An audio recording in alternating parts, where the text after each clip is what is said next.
हे कृष्ण, यदि तुम चले जाओगे तो हमको चराने के लिए कौन जाएगा? सारे व्रजवासी में भगवान के जाने की खबर छा गई। सारे व्रजवासी आए हैं, मैया के द्वार पर खड़े होकर के सब बहुत रोते हैं। कृष्ण से कहते हैं, नन्हे नन्हे सखा, अरे कृष्ण मुझसे कौन सी भूल हो गई, मुझसे कौन सी गलती हो गई? कृष्ण, जो तू जाना चाहता है, मुझे छोड़ करके तू जा रहा है।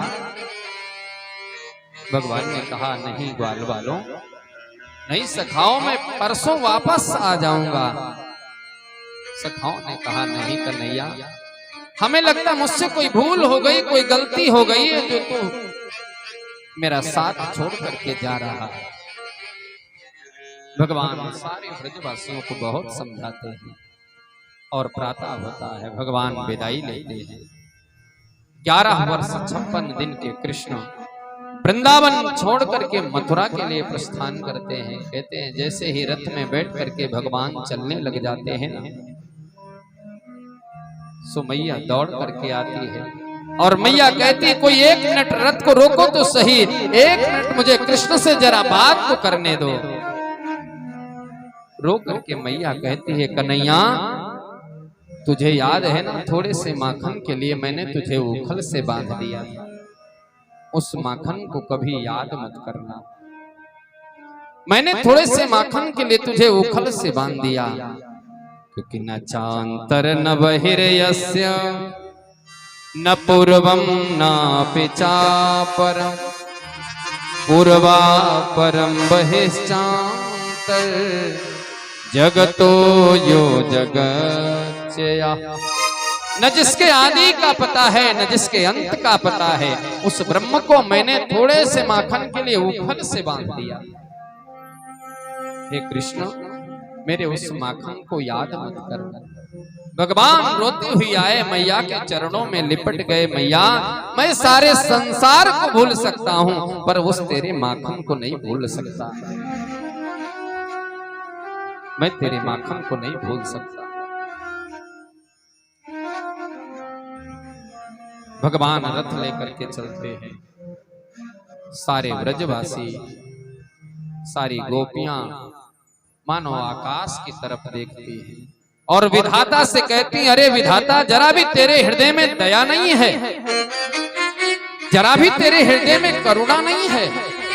तू पहले व्यक्ति का मिलन करा देता है और उसके बाद में बिछोह क्यों करा देता है? ऐसी तेरी आदत क्यों है? अहो विधातस तव न क्वचित् दया संयोज्य मैत्र्या प्रणयेन देहिना ताश्चाकृतार्थान् विनवं क्षपार्थकम् विक्रीडितं तेर्भकचेष्टितं यथा। तुम तो कन्हैया बिल्कुल खिलौना समझते हो। जैसे बच्चा खिलौने से खेल लेता है और उसका जब जी भर जाता है उसको तोड़ देता है, तुम्हारी ऐसी आदत क्यों है? विधाता की तरफ देख करके गोपियां कहती, अरे विधाता, तेरे हृदय में जरा भी दया नहीं है, जरा भी करुणा नहीं है। भगवान रथ को लेकर के चल देते हैं। जब तक रथ की ध्वजा दिखती रहती है, गोपियां उसको देखती रहती हैं। उस रथ से उड़ती हुई धूल को गोपियां देखती रहती हैं। क्योंकि एवं ब्रुवाणो विरहातुरा भृशं ब्रज स्त्रिया कृष्ण गृहीत मानस विसृज लज्जाम सुहृदं स्वस्वरं गोविंद दामोदर माधवेति। हे गोविंद, हे दामोदर। गोपियां बहुत भगवान को पुकारती हैं, बहुत रोती हैं। आज 11 वर्ष 56 दिन के कृष्ण वृंदावन छोड़ करके मथुरा प्रस्थान करते हैं। छोड़ वृंदा विपिन कुंज यमुना पुलिन श्याम मथुरा चले, श्याम मथुरा चले। छोड़ वृंदा विपिन कुंज यमुना पुलिन श्याम मथुरा चले, श्याम मथुरा चले। छोड़ वृंदा विपिन कुंज यमुना पुलिन श्याम मथुरा चले, श्याम मथुरा चले। छोड़ वृंदा विपिन कुंज यमुना पुलिन श्याम मथुरा चले, श्याम मथुरा चले। माँ यशोदा पिता नंद व्याकुल भये, माँ यशोदा पिता नंद व्याकुल भये। माँ यशोदा पिता नंद व्याकुल भये। माँ यशोदा पिता नंद व्याकुल भये।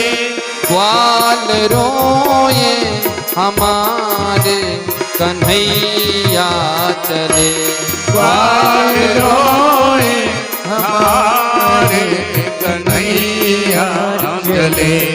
मैया करती रुदन कैसे मिले प्राण धन, श्याम मथुरा चले, श्याम मथुरा चले।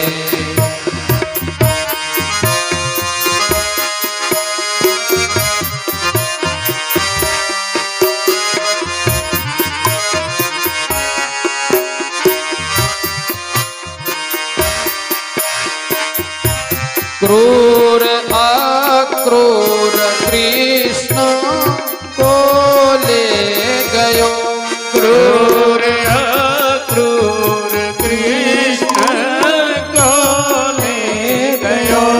मेरी भोरी किशोरी को दुख दे गयो, मेरी भोरी किशोरी को दुख दे गयो।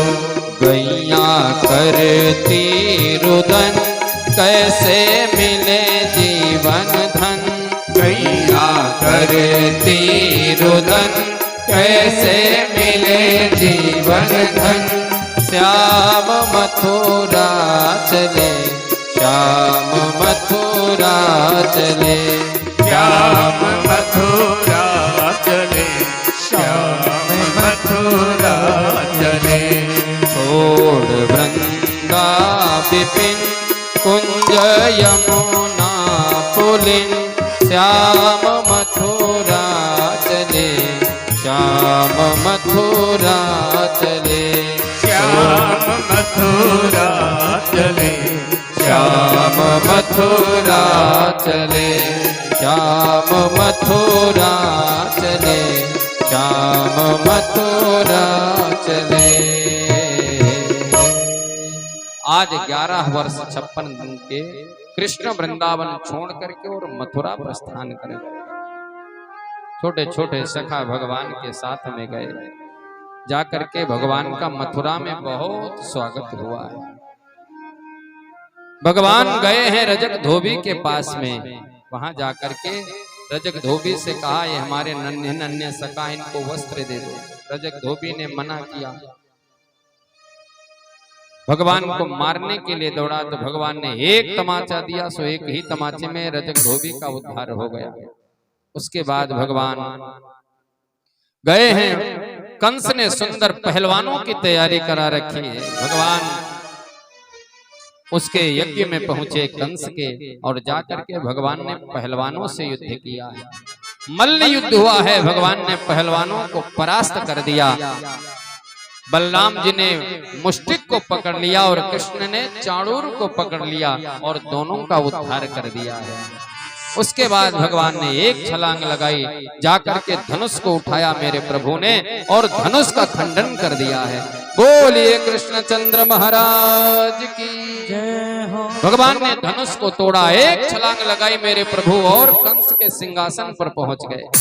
पकड़ लिया केसों को कंस के और घसीटने लगे भगवान। तब कंस ने कहा, ए कृष्ण छोड़, मेरे लगती है बाल पकड़ने से। भगवान ने कहा, मामा जी आज तुम्हें याद तो आई, बाल पकड़ने से लगती भी है। याद करिए, तुमने मैया देवकी के केसों को पकड़ा था, तब मैया को नहीं लगी थी क्या? कंस से भगवान ने कहा, मामा जी अब चिंता मत करो, अब तुम्हारे जाने का बहुत समय शेष नहीं है, जहां सब पहुंच चुके हैं। कंस ने आवाज लगाई, अरिष्टासुर धेनुकासुर पकड़ लो इसको, कृष्ण ये जाने ना पाए। भगवान ने कहा, अब कोई नहीं आएगा मामा जी, सब जा चुके हैं, शेष तुम्हारा ही जाना बाकी है। और भगवान कंस से युद्ध करने लगे। लड़ते लड़ते भगवान ने एक तमाचा दिया है कंस में, एक ही तमाचे में उसका उद्धार हो गया। बोलिए कृष्णचंद्र महाराज की जय हो। भगवान ने कंस का उद्धार किया। उसके बाद कारागृह में गए हैं, अपने नाना उग्रसेन को छुड़ाया है और मैया देवकी और वसुदेव को छुड़ाया है। उग्रसेन को स्थापित किया है सिंहासन पर। उसके बाद भगवान संदीपनी के गुरुकुल जाते हैं विद्याध्ययन करने, वहीं सुदामा से मित्रता होती है भगवान की। विद्याध्ययन करके भगवान वापस आते हैं, मथुरा में रहते हैं, पर भगवान को चैन नहीं मिलता है, क्योंकि अब गोपियों की, ब्रजवासियों की भगवान को बहुत याद आती है। तब भगवान उद्धव को बुलाते हैं, उद्धव के हाथ संदेशा भिजवाते हैं और उद्धव संदेशा लेकर के जाते हैं, वापस आते हैं और कृष्ण से कहते हैं, हे कृष्ण तुमने बहुत गलत किया है, जो तुमको प्राणों से प्रिय मानते हैं उन ब्रजवासियों को तुमने छोड़ करके ठीक नहीं किया है। इस प्रकार भगवान उद्धव से कहते हैं, उद्धव तुमको मैंने ब्रज में इसलिए भेजा था क्योंकि तुम ज्ञानी तो थे पर प्रेमी नहीं थे। उन गोपियों के प्रेम को जब तुमने देखा है तो प्रेम का पुट तुम्हारे ऊपर भी लग गया, इसलिए अब तुम ज्ञानी भी हो गए और प्रेमी भी हो गए हो, इसलिए मैंने तुमको उन गोपियों के, उन ब्रजवासियों के बीच में भेजा था। इस प्रकार उद्धव जी पुनः संदेशा लेकर के आते हैं भगवान मथुरा में रहते हुए और कहते हैं कि जब कंस का उद्धार हो गया तो कंस की जो पत्नियां थी दो, अस्ति और प्राप्ति, ये जाकर के जरासंध से शिकायत कर दिया। तो जरासंध ने 23 अक्षौणी सेना लेकर के और मथुरा पर चढ़ाई कर दी। एक बार नहीं 17 बार चढ़ाई की, हार गया। 18वीं बार ब्राह्मणों को जप पर बैठा दिया और ब्राह्मणों से कहा, इस बार यदि हार गया तो तुम्हारी खैर नहीं, तुम सबको मार डालूंगा। भगवान ने सोचा मेरे कारण ये सारे ब्राह्मण मारे जाएंगे, इसलिए 18वीं बार जब जरासंध गया युद्ध करने के लिए तो भगवान रण छोड़ करके भाग पड़े। और भगवान जब रण छोड़ करके भागे तो भगवान का नाम पड़ गया रण छोड़। बोलिए रण छोड़ भगवान की जय। रण छोड़ नाम पड़ गया। भगवान ने तुरंत विश्वकर्मा को आदेश किया, जाओ सुंदर द्वारिका का निर्माण करो। विश्वकर्मा गए, सुंदर द्वारिकापुरी का निर्माण कराया है। भगवान के जो बड़े भाई हैं बलराम जी, उनका विवाह हो गया, कन्हैया का कोई विवाह वाला नहीं आता है। तो सुखदेव जी कहते हैं, राजन राजासी भीष्मको नामो विदर्भाधिपतिर महान। एक राजा भीष्मक हैं विदर्भ देश के, जिनकी एक बेटी है जिसका नाम रुक्मणी है। रुक्मणी भगवान कृष्ण को से विवाह करना चाहती हैं और रुक्मणी का एक भाई रुक्मी है, उसने शिशुपाल से शादी तय कर दी। अब भगवान की याद में रुक्मणी जी अपनी भाभी से कहते हैं,